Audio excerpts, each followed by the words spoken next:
This ritual was so depraved, so grotesque, that even Rome, an empire built on blood sports, once outlawed it. Yet in Constantinople, the jewel of the Byzantine Empire, it unfolded in the hippodrome night after night, before crowds of up to 80,000 roaring spectators. What seemed like spectacle was, in truth, a carefully disguised system of exploitation. Children, some no older than 10, were thrust into performances that blurred the line between theater and torture. Their small bodies became canvases for humiliation. Coins rained down upon them as if applause could buy back their dignity. Trained animals pawed, bit, and pecked at their bare skin, while the audience howled with delight at what they believed was entertainment. But beneath the noise, the truth was far darker. It was organized trafficking, sanctioned by culture and law, paraded in the guise of performance. It was a market of flesh disguised as theater.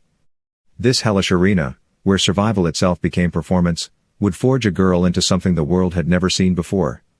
Her name was Theodora. Her descent into this inferno began not with scandal, but with a death. Theodora's father, Akatius, known as the Bearkeeper, was a respected trainer of massive brown bears, beasts bred for the hippodrome's bloody spectacles. His was an official position tied to the Greens, one of two political factions that controlled not only the races and games, but the very machinery of Constantinople itself. These factions, the Blues and the Greens, were not mere sporting clubs. They were sprawling organizations, with networks of patronage, violence, and wealth. Their rivalries shook the city's foundations, dividing it into colors as surely as modern nations divide into parties. In the year 504 CE, the city was a cauldron of tension. The Greens and Blues were more than entertainment guilds, they were political machines. They commanded armies of workers, actors, guards, and gladiators. They controlled law enforcement in entire districts, influenced judges, and bought senators. To belong to one faction was to inherit protection, employment, and identity. And for Akatius's family, their place in the Greens had meant safety. Until he died. By custom, Akatius's widow and daughters should have been cared for by the faction. The position of Bearkeeper ought to have passed to them, ensuring food and shelter. But corruption, as so often in Byzantium, poisoned the promise. Asterius, the Greens' dancing master, who controlled the distribution of entertainment posts, accepted a bribe. He ignored the widow's claim and handed the job to another man. With a single betrayal, the safety net dissolved. For Theodora, still a child, that betrayal marked the beginning of her descent into the hippodrome's brutal underworld. Her mother faced a choice that no parent should endure: watch her daughters starve, or feed them to the machinery of performance that consumed children as eagerly as it consumed lions. So one day, under the open sky of the hippodrome, she paraded them. The three little girls, dressed as supplicants, wore wreaths of laurel on their heads, a grotesque parody of ancient Roman triumphs. Before tens of thousands of spectators, their mother silently declared them available, not as singers, not as dancers, but for services the law itself named as prostitution. The crowd roared, not with pity, but with appetite. The Greens turned their faces away, cold in their rejection.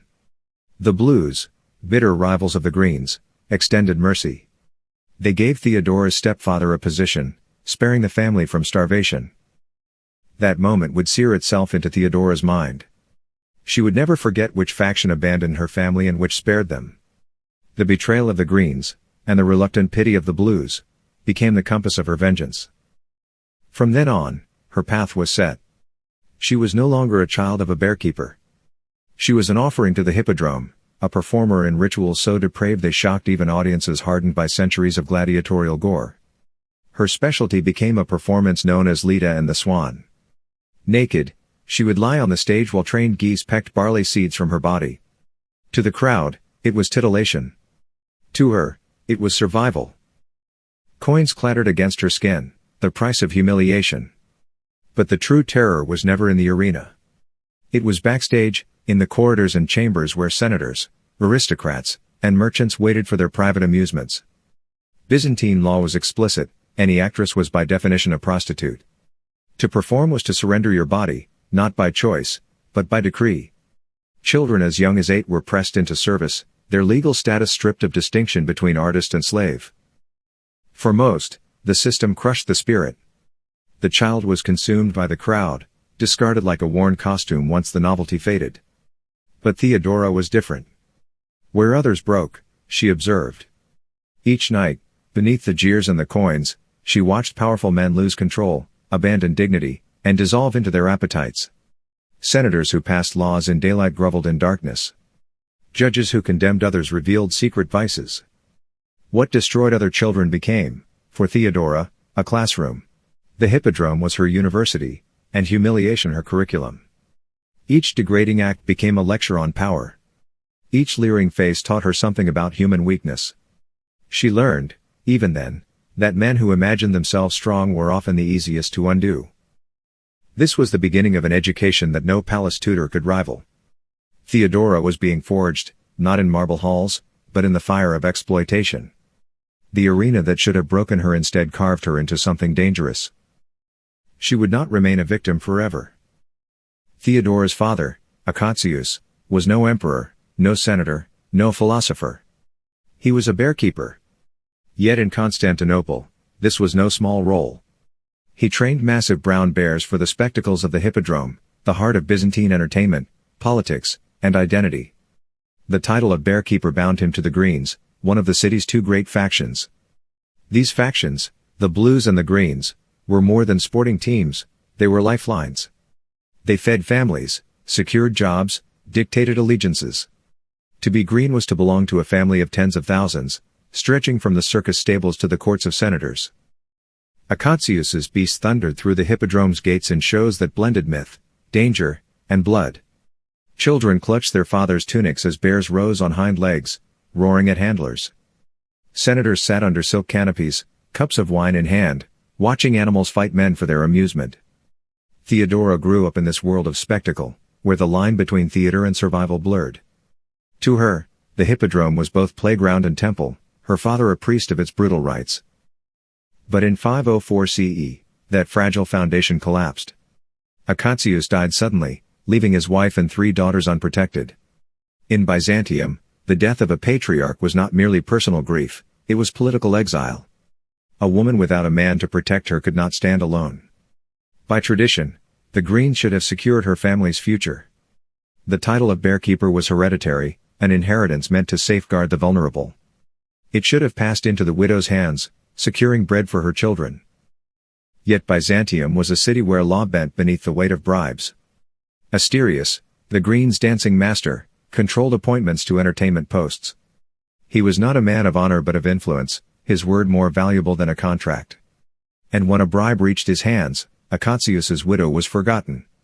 The title was given to another man, and with it, the family's survival was stolen. What should have been protection became betrayal. In the Byzantine world, corruption was not a shame but a currency. It was whispered in baths, exchanged in markets, sealed in wine-soaked banquets. And for Theodora's family, it meant the sudden plunge from security into desperation. Theodora was still a child when she first learned that justice was not a shield but a blade in another man's hand. Her mother, once wife to a respected official, was reduced overnight to widowhood without income, protection, or allies. Constantinople was not kind to widows. In its crowded streets, under its golden domes, hunger lurked at the edge of every alley. Bread riots erupted when prices rose, beggars lined the forums, and the poor clawed for survival while the aristocrats feasted behind marble walls. In this world, the death of a father could doom an entire household. Theodora's family had been Greens, but now they were nothing. Their faction, their supposed kin, turned their backs. The betrayal was total. But the story did not end with despair, it began there. Theodora's mother, faced with starvation, made a decision that would shape her daughter's fate forever. She would not beg quietly in the shadows. She would confront the city itself, beneath the gaze of tens of thousands. She would gamble their lives in the only marketplace left to her, the hippodrome floor. The hippodrome of Constantinople was more than an arena. It was a mirror of the empire itself, where every stratum of society, from beggars to emperors, gathered in a single, thunderous space. Here, politics was shouted in chants, vengeance carried out in riots, and fortunes decided in the blink of a race. For Theodora's mother, this was the only stage left on which to stake her family's survival. On the day she led her daughters into the hippodrome, the spectacle was unlike any ordinary performance. They were not athletes, nor musicians, nor dancers. They were supplicants. Each girl wore a wreath of laurel around her head, a symbol once reserved for victors and heroes. Now it was reduced to a pitiful costume, marking them as offerings. The laurel that once crowned emperors was placed on the brows of 3 trembling children, paraded before 80,000 spectators. Their mother's gesture was clear. This was no petition to officials behind marble walls, no letter sealed with wax. This was a public advertisement, an unspoken plea to the factions themselves: take these children, or watch them starve. It was humiliation as currency, and the price of survival was their innocence. The crowd roared, not in pity, but in curiosity. In the Byzantine mind, the hippodrome was a place where bodies were commodities, where entertainment and flesh were intertwined.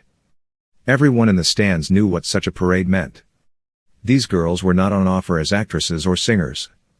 They were destined for the only role Byzantine law allowed to women on stage: prostitution.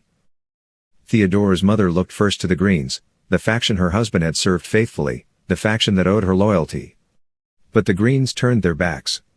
Their silence was deafening, their rejection final. This betrayal was more than neglect, it was abandonment by the very community that should have been her shield. For the widow, it was a second death.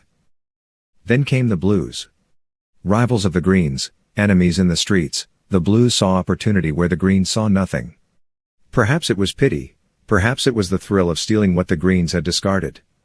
They extended a hand. Theodora's stepfather, through their intervention, was given a modest post. The family would not starve. For Theodora, the lesson was burned into her memory with the permanence of fire. She would never forget the faction that betrayed her family and the one that saved it. Loyalty, for her, would never again be about faith or kinship. It would be about survival, and revenge. Yet the cost of this survival was immeasurable. Theodora, no older than 10, now belonged to the hippodrome's brutal machine. What her mother had chosen for her daughters was not a life of safety, but a life of spectacle, where the screams of the crowd drowned out the cries of children. And so, the girl who would one day wear purple robes of empire first entered the world as a child offering, wrapped not in dignity but in desperation. The hippodrome was not only the stage of Theodora's body, but also the crucible of her mind. While other children her age were learning to read psalms or chase each other through narrow alleys, Theodora was learning to perform for survival. The cheers of tens of thousands filled her ears instead of lullabies. The smell of sweat, blood, and wine was her incense. In those years, the arena was an empire within an empire.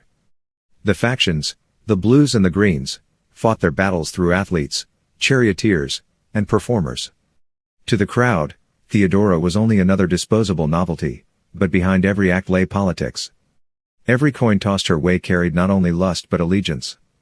She belonged to a world where every humiliation was stamped with factional rivalry. Even her suffering was partisan property. And yet, the cruelty of the hippodrome was not unique to Constantinople. For centuries, the Romans had blurred the line between theater and degradation. In Rome, pantomimes and mime plays were notorious for being explicit, with actresses often reduced to courtesans.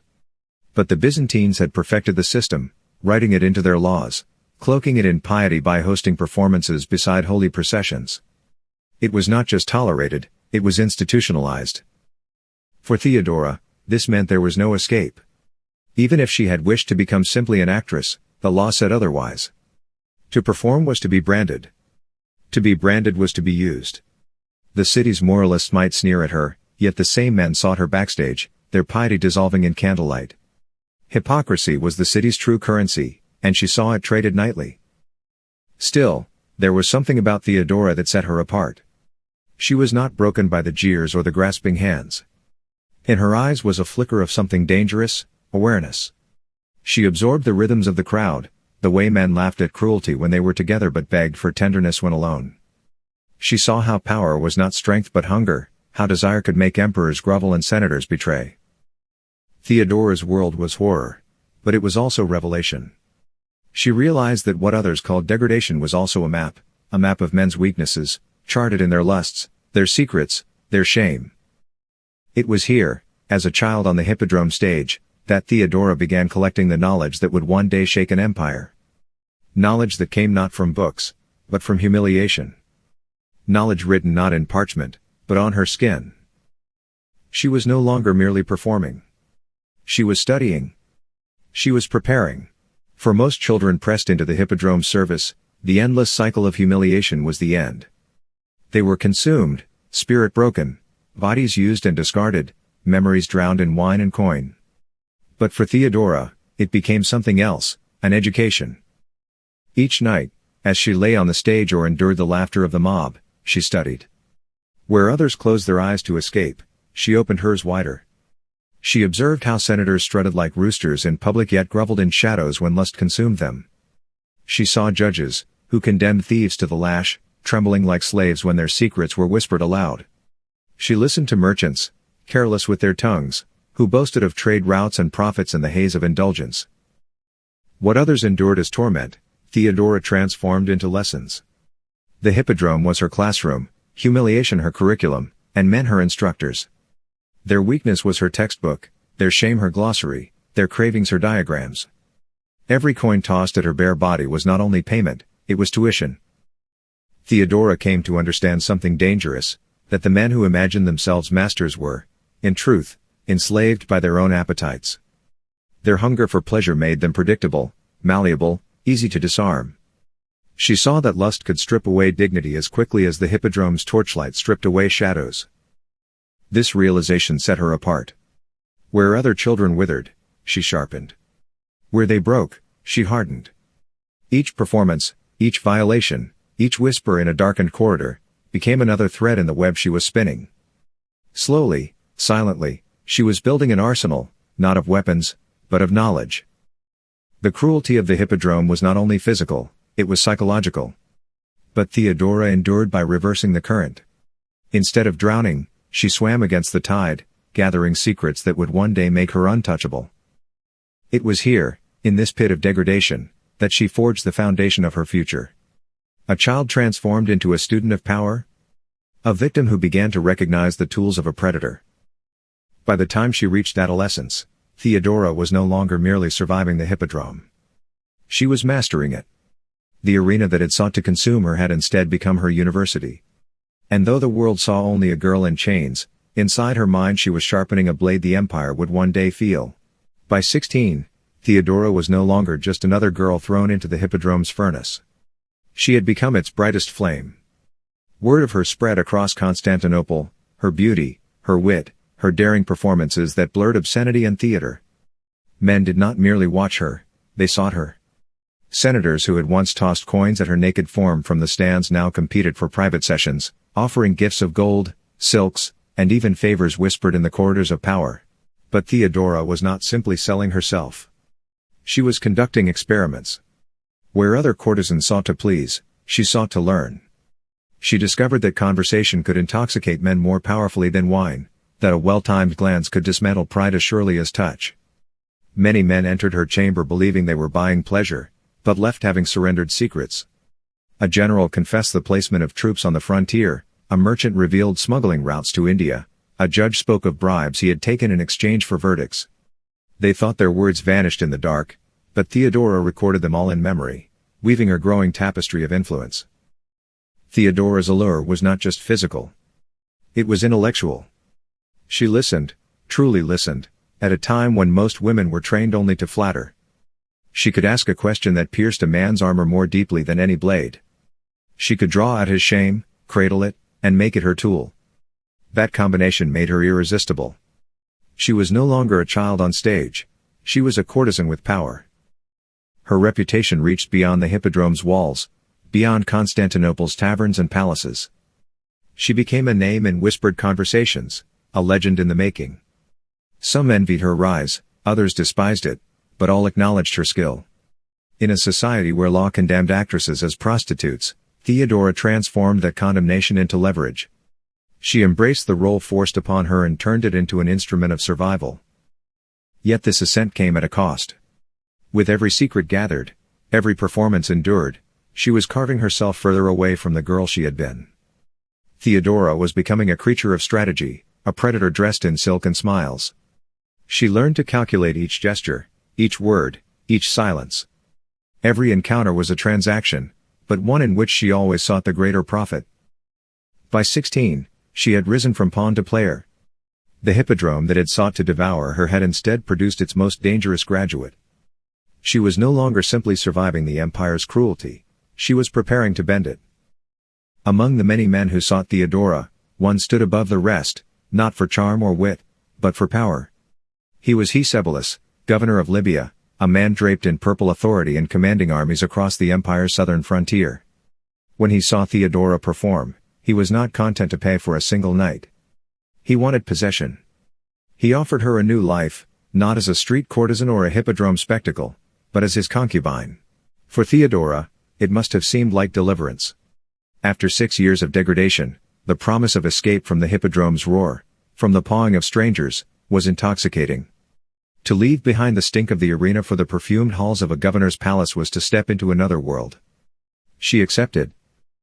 In Libya, Theodora discovered what luxury tasted like. Silken robes replaced ragged costumes.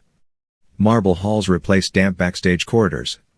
She dined at tables heavy with figs, honey, and roasted meats, watched by servants who bowed at her passing. For the first time in her life, she slept on cushions rather than straw. But this was not freedom. This was captivity gilded in gold.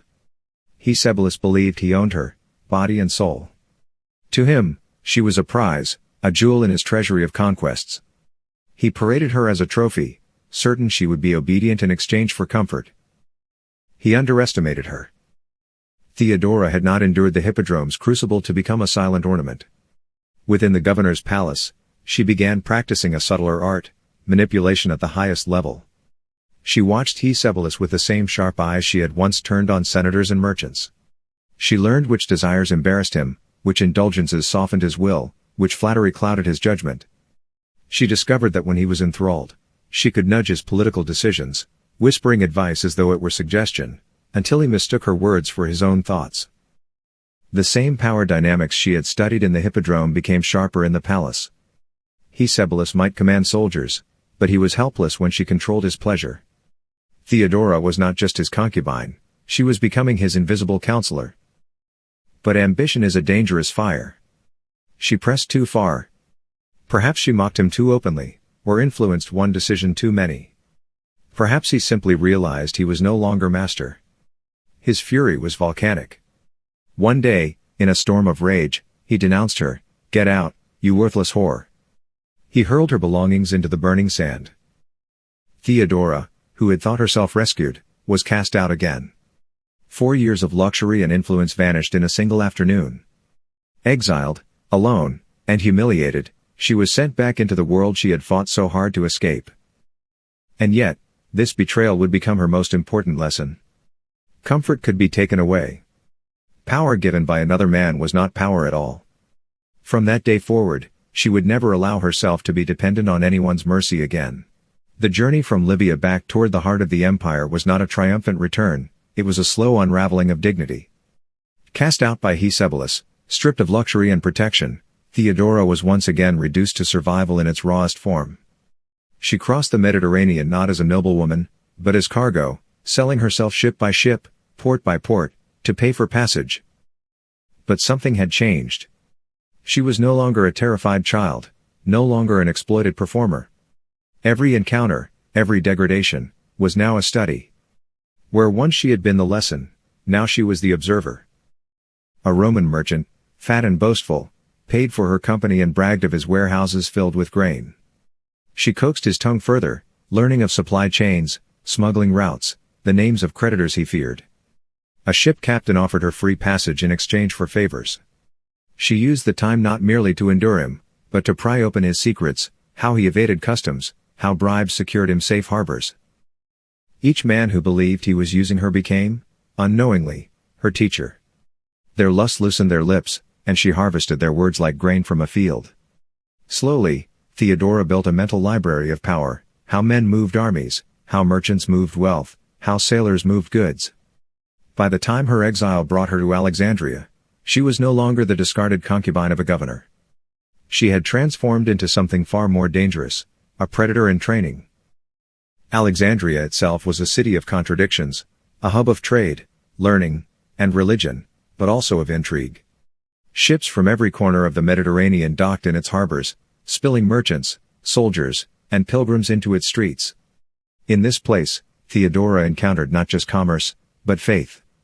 She converted to monophysite Christianity under Patriarch Timothy III. Yet this was no sudden outpouring of devotion. For Theodora, religion was strategy. The monophysites, persecuted yet resilient, formed a network of influence outside imperial orthodoxy.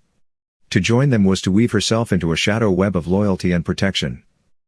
Her exile had stripped away her illusions. Power given could be taken. But power built, through secrets, through networks, through knowledge, was indestructible. By the time Theodora left Alexandria, she was no longer the girl who had once lain naked on the hippodrome's floor, nor the concubine cast into the sand by a governor's rage. She was something entirely new. Hardened. Weaponized. A woman who had stared into humiliation and extracted from it the tools of dominance. Her next stop would be Antioch, and there her name would begin to echo, carried in whispers, wrapped in rumors, until it reached the ears of a prince. When Theodora arrived in Antioch, she wore a new garment, not of silk or linen, but of faith. Her conversion to monophysite Christianity had not softened her spirit, it had sharpened her strategy. For the first time, she had stepped into a community that existed outside the reach of the hippodrome and beyond the grasp of imperial law. The monophysites were rebels in robes, believers who held that Christ had one divine nature instead of two. To the imperial court, they were heretics, to their followers, they were martyrs, persecuted yet unbroken. Aligning with them gave Theodora something she had never possessed before, a cause larger than herself, and a network of loyalists bound not by coin or lust but by conviction. But Theodora did not enter religion with the innocence of a penitent. She entered it as a strategist. She saw the monophysites not merely as a faith but as a faction, a rival to the empire's orthodoxy, a movement with its own leaders, couriers, and whispering networks. By kneeling before their altars, she was placing herself at the center of a parallel power structure, one that stretched from Alexandria to Antioch, and soon, back to Constantinople itself. In Antioch, she met Macedonia, a performer for the blues faction, who became her confidant. Through Macedonia, Theodora's story began to spread, the girl who had survived the hippodrome's degradations, who had once enthralled a governor, who had crossed seas in exile and returned sharper than before. Each retelling of her tale grew in power. Rumors carried her name like sparks carried by the wind. What had begun as humiliation was now legend. Whispers reached Constantinople of a woman who had endured the unendurable, who had studied men until she could unravel them thread by thread. And among those whispers, one name surfaced again and again, Prince Justinian. Theodora's reputation preceded her, no longer as a discarded courtesan but as a figure cloaked in both scandal and mystery. By the time her ship set course back toward the empire's capital, the stage was already being prepared for the next act of her life. For Theodora was not returning to Constantinople as the child who had once begged for survival. She was returning as a woman armed with faith, strategy, and a legend that would soon entangle a prince. By the time Theodora reached Antioch, her story had already begun to move faster than she could. The city was a marketplace of tongues, traders from Persia, pilgrims from Jerusalem, spies from Constantinople, all carrying news as precious as silk. In its streets, Theodora's name became a rumor wrapped in fascination, the child who had once been paraded for survival, the actress who had endured the hippodrome's cruelties, the courtesan who had held a governor in her grasp, the exile who had crossed the Mediterranean and returned sharper than steel. It was Macedonia, her companion and fellow performer loyal to the blues faction, who fanned these whispers into flame. She told stories of Theodora's survival with embellishments, her tongue gilding humiliation into legend. To the blues, who had once saved her family from starvation, Theodora was no longer a forgotten child. She was becoming a symbol, a woman hardened by betrayal, carrying the memory of factional mercy like a secret oath. The stories traveled north, carried in the chatter of sailors and the letters of clerics, until they reached the golden domes of Constantinople. There, in the shadow of the palace, someone listened. Prince Justinian, nephew and heir to Emperor Justin I, was a man already whispered about himself. At nearly 40, he was not a young prince of reckless passion, but a calculating statesman, a reformer with visions of empire burning in his mind. And yet, beneath his discipline, there was a hunger, a longing for a companion who was not merely beautiful, but formidable. When Justinian first heard of Theodora, it was not her beauty that struck him, but her survival. The tale of a woman who had endured degradation and emerged with her mind unbroken intrigued him. She was not like the docile aristocratic women paraded through court, whose lives had been sheltered by lineage and wealth. She was something else entirely, a survivor who had learned power not from tutors, but from the abyss. The rumors painted her as dangerous, scandalous, impossible. And perhaps it was that impossibility that fascinated him most. When Theodora's ship finally approached Constantinople, she gazed upon the skyline she had left behind, the towering walls, the glittering spires, the dome of Hagia Sophia gleaming like a crown. This was the city that had once discarded her, laughed at her humiliation, condemned her to the hippodrome. But she was no longer the child with laurel wreaths on her head. She was returning as a woman who had turned survival into a weapon. And in that city waited a prince who would soon see in her not scandal, but destiny. When Theodora entered Constantinople again, she was no longer a forgotten exile but a woman cloaked in rumor. Her reputation preceded her like a whisper through marble halls, a survivor, a manipulator, a courtesan too sharp to be tamed. Prince Justinian, heir to the empire, was waiting, not in body perhaps, but in thought, intrigued by the legend of the woman who had turned humiliation into power. Their meeting was inevitable, but when it happened, it did not explode like a thunderclap. It was quiet, careful, deliberate. Justinian saw before him a woman who carried scandal like a crown, and yet spoke with a calm intelligence he had never encountered among courtiers. Where other women at court giggled or flattered, Theodora listened. Where they parroted pleasantries, she offered insights drawn not from philosophy but from the raw theater of human behavior. To Justinian, it was intoxicating. He found in her not just beauty, but a mind sharpened on the grindstone of survival. To Theodora, he was not just a prince, but a man to be studied, his habits, his longings, his vulnerabilities. Every conversation was a test, every glance a measure. She had learned long ago that men revealed themselves not in triumph, but in their needs. And Justinian, for all his power, longed for something he had never truly possessed, intimacy with someone who understood him. Theodora supplied it, but with precision. She wove into their conversations the same techniques she had used on merchants in the harbors of Alexandria and on Hecebolus in Libya. A question here, a silence there, a smile that made him reveal more than he intended. She uncovered his hunger for intellectual companionship, his secret craving for emotional connection, his yearning for loyalty and a court where every smile hit a dagger. To Justinian, it felt like falling in love. To Theodora, it was a campaign. She was not reckless. She did not hurl herself at him with abandon. She advanced slowly, each step calculated. She knew that men in power mistook desire for control, and she let him believe it.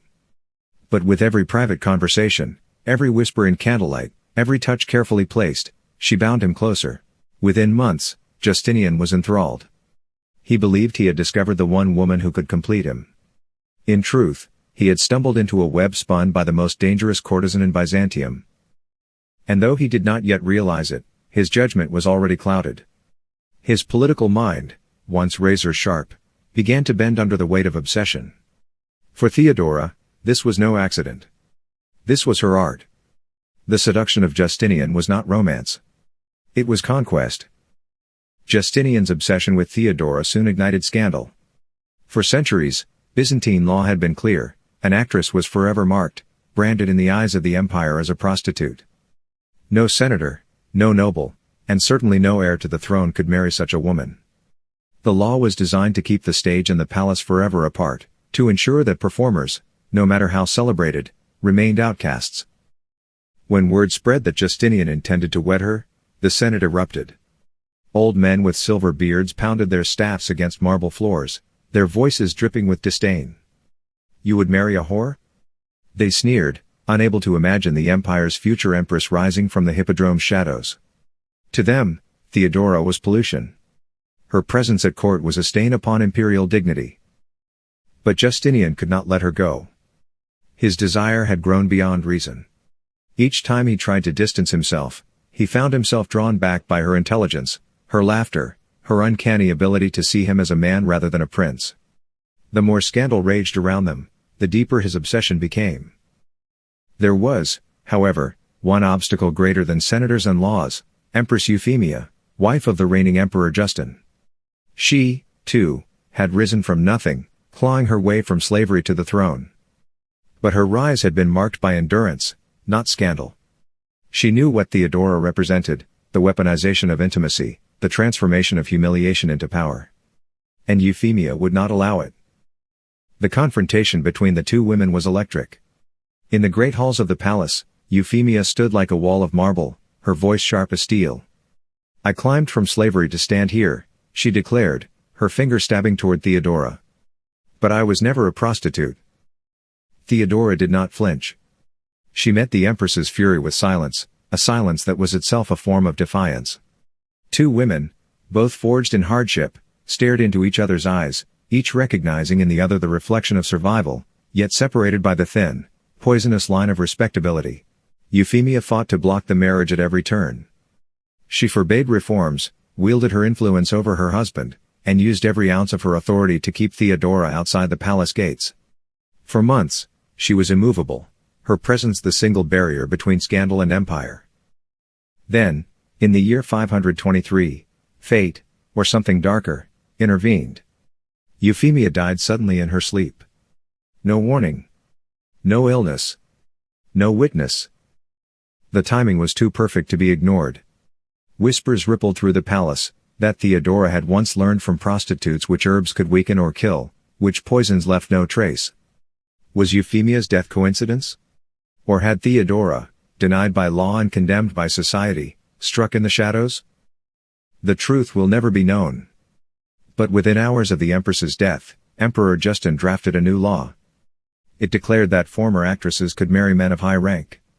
The legislation was so specific, so pointed, that it might as well have been carved with Theodora's name upon it. The wall had fallen. The throne was within her grasp. 2 years after Euphemia's death, the marble aisles of Hagia Sophia bore witness to a transformation few in Constantinople could have imagined. Theodora, once paraded as a starving child before the hippodrome crowds, now walked in imperial purple, the fabric of emperors sweeping behind her. Where once coins had been hurled at her body, now eyes lowered in reverence as she approached the altar. The marriage of Justinian and Theodora was no ordinary union. It was theater, politics, and revolution combined into one ritual. The senators who had sneered at her now bowed, compelled not by respect but by the force of imperial decree. Priests who had whispered of scandal now raised their hands in blessing. Every step she took down the marble floor of Hagia Sophia was a rebuke to the city that had once condemned her. Theodora had turned shame into power, humiliation into ceremony. For her, this was not merely a wedding, it was vindication. The child who had lain naked in the hippodrome now stood crowned as future empress, her past transformed into the foundation of her strength. For Justinian, this was more than love. It was obsession fulfilled. He had defied the Senate, bent the law, and risked scandal across the empire, all for the woman who had captured his mind. He did not see her as a courtesan. He saw her as partner, confidant, strategist. She was not a jewel to adorn the throne, she was the co-ruler he believed destiny had granted him. And indeed, their marriage would prove unlike any the empire had seen. Theodora did not retreat into the shadows of the palace as consorts were expected to do. She sat beside him in council, her name written into decrees, her voice shaping policies. From the very beginning, she made it clear, she was not merely Justinian's wife. She was his equal. But equality at the summit of empire was dangerous. Theodora's rise had been meteoric, her enemies humiliated, but vengeance does not vanish, it festers. In the hearts of senators, generals, and priests, resentment burned. They whispered in corridors, mocked her origins in private, and waited for a moment to strike. That moment would come soon, not in whispered conspiracies, but in fire and blood. Theodora's first true test as empress would erupt in the very arena where her life of suffering had begun. The Hippodrome. January, 532 CE. Constantinople trembled. The blues and the greens, usually sworn enemies whose rivalries painted the streets in blood, had united under one cry, Nika. Conquer. It was the most dangerous chant the Hippodrome had ever heard. What began as anger over new taxes and corruption spread like wildfire into something deeper. The fury of the people had found its focus, and their rage turned toward the palace itself. But at the heart of their hatred was not only the emperor. It was the empress. Theodora. The mob remembered her origins. To them, she was not an empress cloaked in purple. She was a prostitute who had climbed into power. From the stands of the Hippodrome, 80,000 voices rose in unison, "Death to the whore." The city ignited. Flames devoured entire districts. The great Basilica of Hagia Sophia, crown of the empire's faith, burned to the ground. The Senate House collapsed in fire. Blood ran through the streets, mixing with the ashes of marble and timber. Even Justinian's elite guards wavered, their loyalty shaken by the magnitude of the uprising.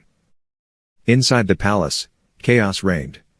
Justinian's advisors begged him to flee. Ships were prepared in the harbor, their holds already loaded with the imperial treasury. "Save yourself," they pleaded. "Abandon the city. Escape while you can." But to run meant more than saving his life. It meant abandoning Theodora. And it meant surrendering the empire. In the smoke-filled halls of the palace, as fear gripped even hardened generals, Theodora rose. Draped in silk, her eyes burning with resolve, she stood before the council and silenced the room with words that would echo through history. "My opinion is that this is no time for flight, even though it brings safety. May I never be separated from this purple. May I never live to see the day when those who meet me do not call me mistress.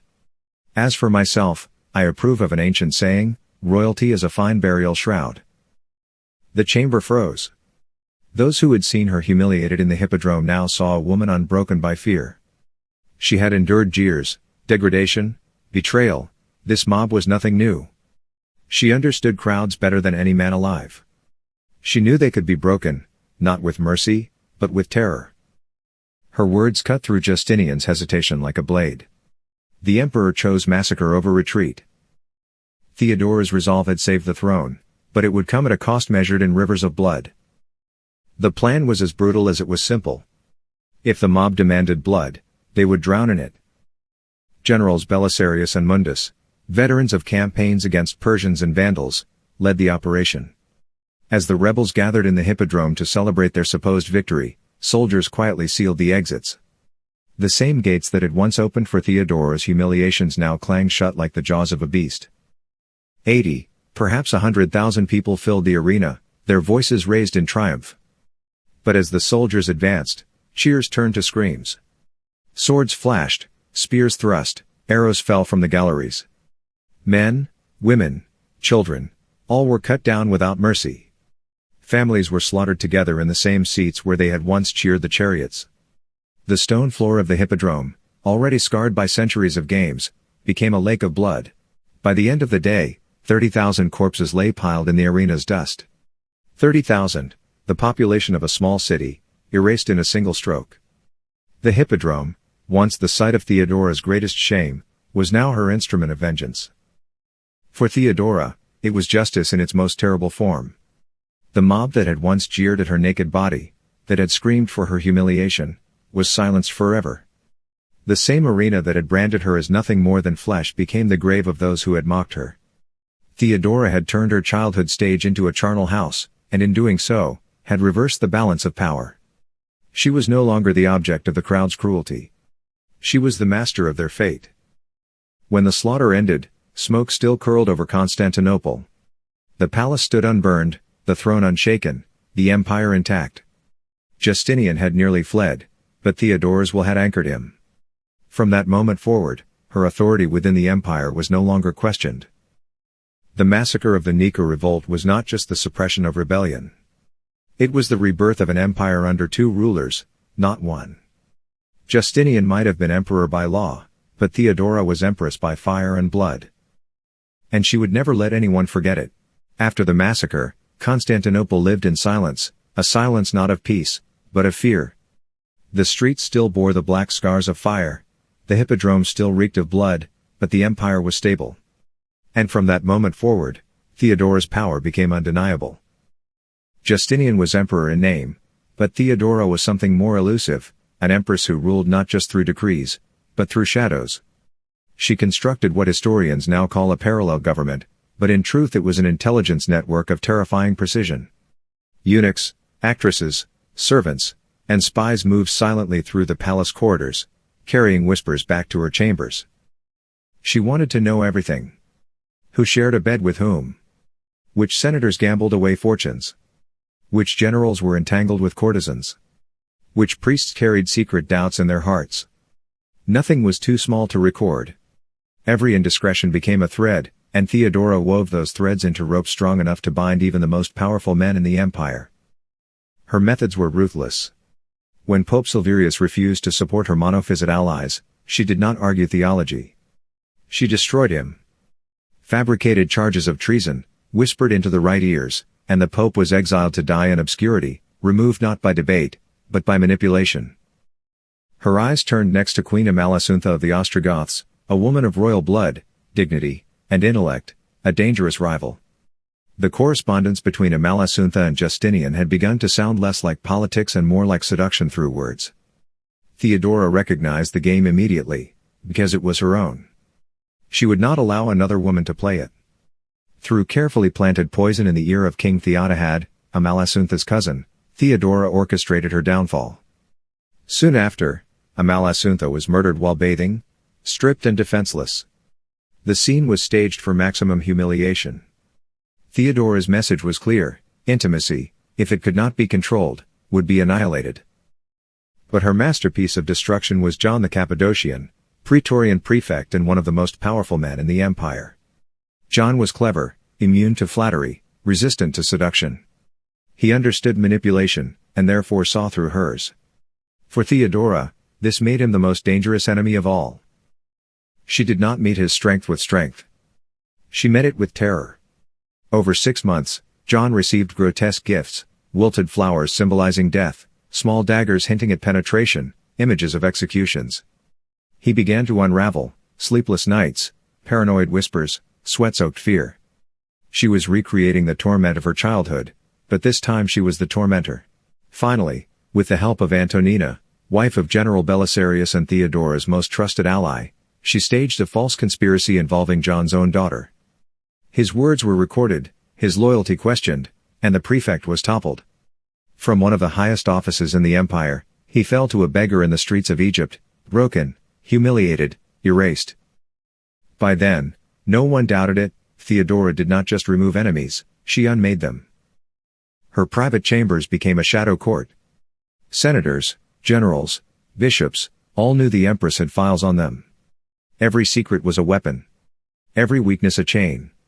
To stand before her was to kneel twice, once to her throne, and once to the fear she commanded. The child once forced to submit had reversed the world.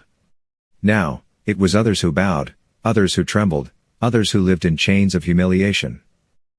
Theodora's reign was not sustained only by fear. Her most enduring power was written into law. Together with Justinian, she reshaped the Roman legal code, the Corpus Juris Civilis, a monumental work that would echo for centuries as the foundation of European law. Yet hidden in its pages were the fingerprints of her own past, etched into the empire's statutes like scars carved into stone. She knew what it was to be sold, to be stripped of choice, to be trapped by men who believed her body was theirs to command. And so she struck back, not with sword or fire, but with legislation. She ordered forced prostitution outlawed. Brothels that trapped women, refusing to release them, were closed by imperial decree.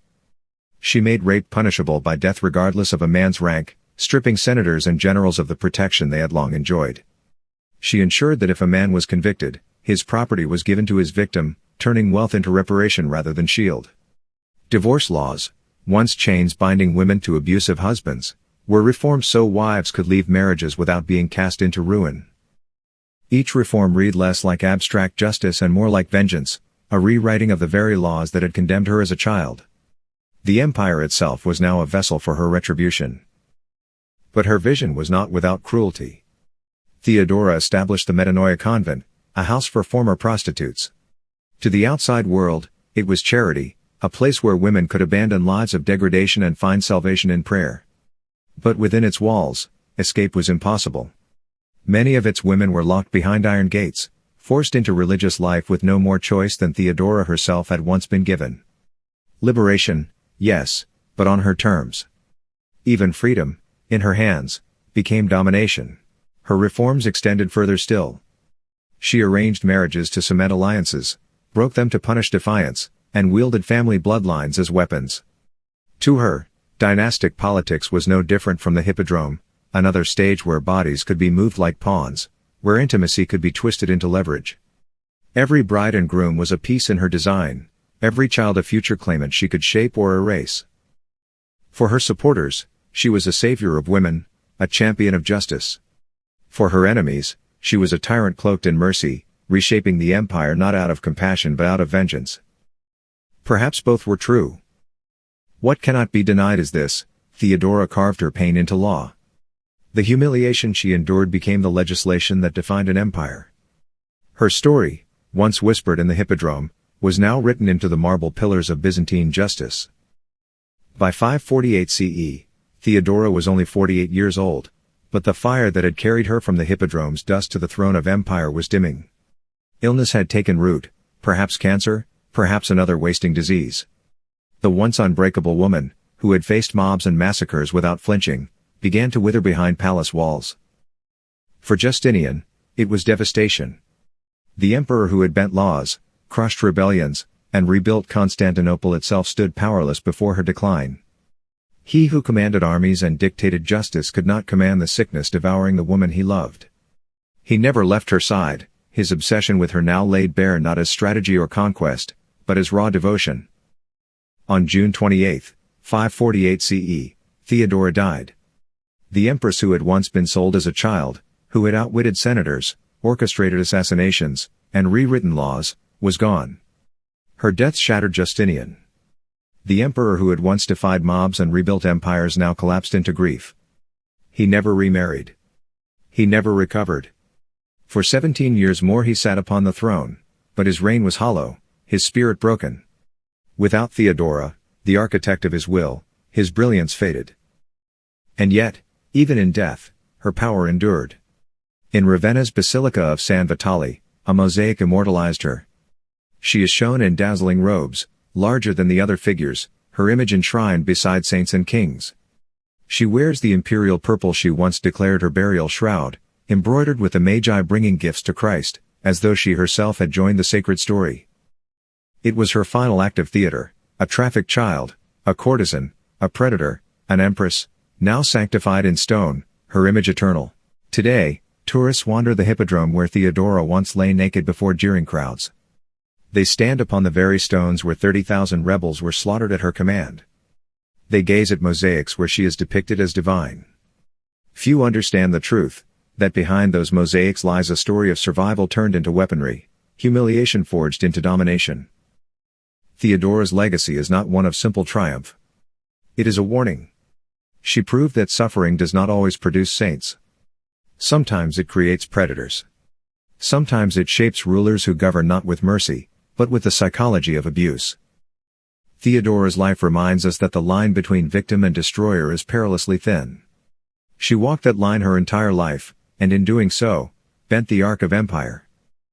The girl who once begged for bread in the hippodrome became the most dangerous woman in Roman history. And that is the story of Theodora, from a child thrown into the hell of the hippodrome, to the most powerful woman in the Byzantine Empire.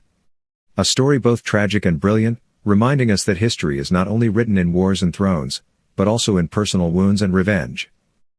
If you find this journey fascinating, please leave a like, share this video so more people can know about it, and subscribe to the Empire's Long Night channel so you don't miss out on the dark, dramatic but powerful historical stories that we will bring you.